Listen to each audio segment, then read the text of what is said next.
The story is called Nothing is Free, and it will show you that hard work and determination can change lives. The beginning. Leo's dream and first steps. There was a young man named Leo, 20 years old, living in a small, quiet town surrounded by mountains. Leo had big dreams. He wanted to own a chain of restaurants and become a successful entrepreneur. But life wasn't easy for him. Leo's family was struggling financially.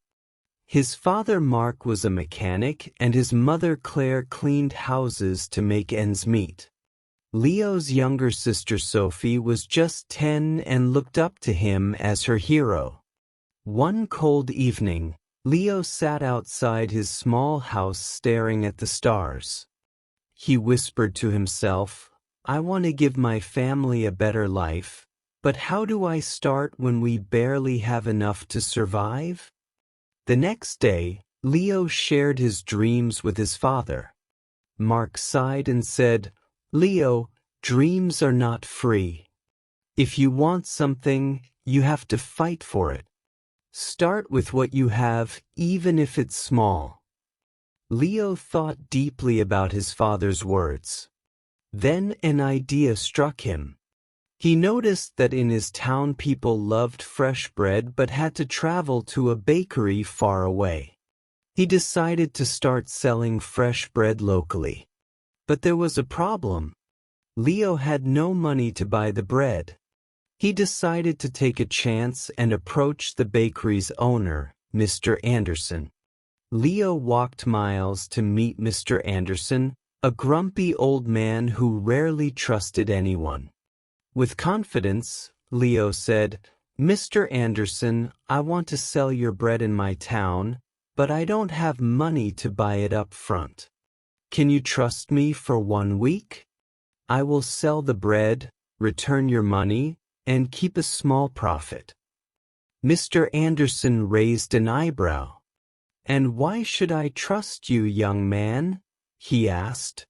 Leo replied firmly, "Because I am determined and I will work hard to prove myself."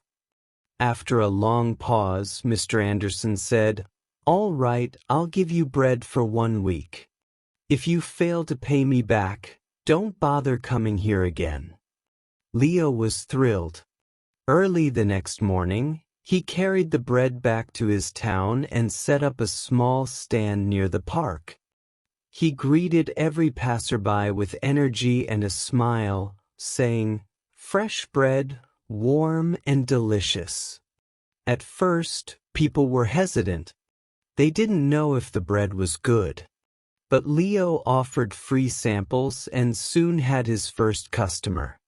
By the end of the day, he had sold all the bread and made a small profit. That evening, he returned to Mr. Anderson and paid him back. The old man nodded and said, "You kept your word. Come back tomorrow." From then on, Leo worked tirelessly. He woke up at 4 a.m., walked to the bakery, carried bread to his town, and sold it with passion. After 2 months, he had saved enough money to buy a small cart, making it easier to transport more bread. One day, a customer suggested, "Leo, why don't you bake your own bread? You're good at selling, but if you bake, you'll make more profit." This idea excited Leo, but it also scared him. He had never baked anything in his life. This was the moment where Leo realized nothing is free. Not success, not knowledge, not growth. If I want to succeed, I must take risks and learn. Learning and growing. From seller to baker. Leo couldn't stop thinking about the idea of baking his own bread. If he could bake, he wouldn't have to rely on Mr. Anderson and his profit would grow. But there was one big problem. He didn't know how to bake. Leo decided to ask Mr. Anderson for help. The next morning, after delivering his payment, Leo said, "Mr. Anderson, "Can you teach me how to bake?" The old man frowned. "Why should I teach you? If you bake, you won't buy from me anymore. That's bad for my business." Leo looked at him and said, "You're right, but I won't forget the man who gave me my first chance. If I succeed, I'll make sure to help your bakery too."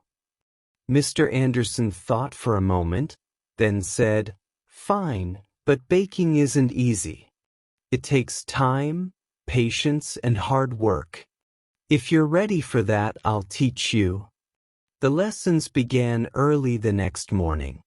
Leo arrived at the bakery at 3 a.m. before the sun was up. Mr. Anderson showed him how to mix flour, knead the dough, and bake it perfectly.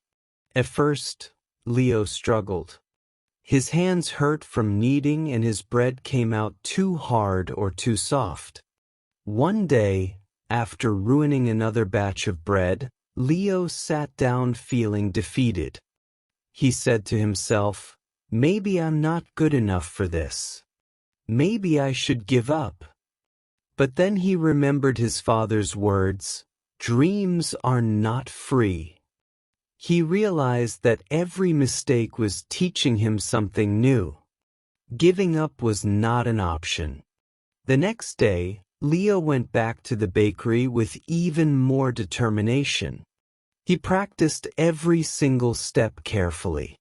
Slowly, his bread started improving. After 2 weeks, Mr. Anderson handed him a loaf and said, "This is perfect, Leo. You're ready." Leo was overjoyed.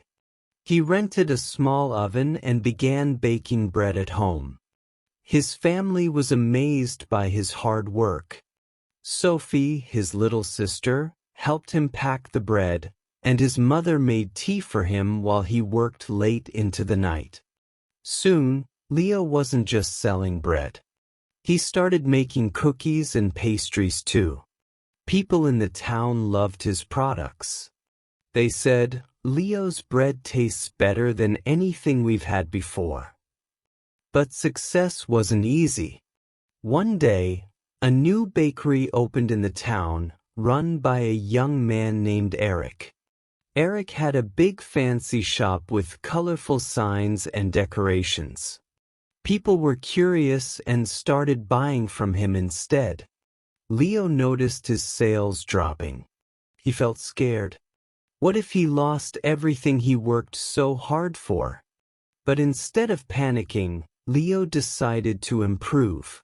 He listened to his customers and asked, "What do you like about Eric's bakery? What can I do better?" Some said, "Eric's shop looks clean and pretty." Others said, "His cakes have beautiful designs." Leo realized he needed to grow, not just as a baker, but as a businessman. Using his savings, Leo painted his cart, added bright decorations, and started offering free samples of his new pastries. He even learned how to decorate cakes by watching videos in the library. Slowly, customers returned to him. One evening, an elderly woman came to Leo and said, "I've seen many young men give up when times get hard, but you didn't. That's why we trust you." Her words filled Leo with pride. Months passed and Leo's business grew. He saved enough money to rent a small shop. It wasn't as big as Eric's, but it was warm and welcoming. He named it Leo's Fresh Bakes. Every morning, he woke up before sunrise, baked fresh bread, and opened his shop with a smile. His parents and sister helped him. Sophie, now 11, loved talking to customers, and Claire managed the accounts. But Leo knew this wasn't the end of his journey. He wanted to reach more people, make his family proud, and prove to himself that anything is possible with hard work. The ultimate test. Overcoming disaster. Leo's Bakery, Leo's Fresh Bakes, was becoming the heart of the town. People loved his fresh bread, cakes, and pastries. Business was growing and his family was proud of him. But life wasn't done testing Leo. One stormy night, as Leo was closing his shop, he noticed smoke coming from the bakery. He rushed inside and saw that a small fire had started near the oven. He quickly grabbed water and managed to stop the flames, but much of his equipment was damaged. The next morning, when the townspeople heard about the fire, they came to check on him. Some said, "Oh no, what will Leo do now?" Others whispered, "Maybe this is the end for him." Leo felt heartbroken but not defeated. He stood outside his bakery and said, "This is just a challenge. I've faced struggles before and I will face this too. I won't give up." He took a deep breath and began making a plan. He calculated how much money he had saved and realized it wasn't enough to replace all the equipment. For a moment, fear crept in. But Leo remembered his journey, how he started with nothing but a dream and hard work. Instead of sitting and worrying, Leo asked for help. He approached Mr. Anderson, who had retired, and said, "Sir, I need advice. What would you do if you were me?" Mr. Anderson smiled and said, "Leo, you already know the answer. You've taught yourself that nothing is free. Work harder, believe in yourself, and people will believe in you too." Inspired, Leo decided to rebuild. He didn't wait for someone to rescue him. He started baking at home again with the little equipment he had left. He told his customers, "I won't let you down. I'll keep serving you, even if it's just a small amount for now." The townspeople admired his courage. Many of them started helping him. Some donated ingredients, others gave small amounts of money, and a few offered their time to help him clean and repair the bakery. Leo realized something important. When you work hard and never give up, people notice. They want to help someone who helps themselves. After months of hard work, Leo reopened his bakery. It was better than ever. He painted the walls, added new decorations, and even introduced new items like cupcakes and muffins. His customers were overjoyed. On the day of the grand reopening, the town's mayor came and said, "Leo, you are a true inspiration. You've shown us all that with determination, anything is possible." Leo stood in front of the crowd and said, "I want to thank each one of you. You've taught me that nothing in life is free. Not success, not respect, not love. Everything must be earned with hard work, patience, and persistence. Never let failure stop you. Every challenge is just a step to something greater." From that day, Leo's bakery didn't just sell bread. It became a symbol of hope. People from other towns started visiting to meet the young man who never gave up. Leo's story teaches us that 1. Dreams are not free. They require hard work and sacrifice. 2. Failure is not the end. It's a chance to learn and grow stronger. 3. Help yourself first. When people see your effort, they will support you. 4. Never give up. The darkest moments are often just before success. Leo didn't just build a bakery. He built a life full of purpose, respect, and pride. And so can you. Whatever your dream is, don't stop chasing it. Remember, nothing is free, but everything is possible.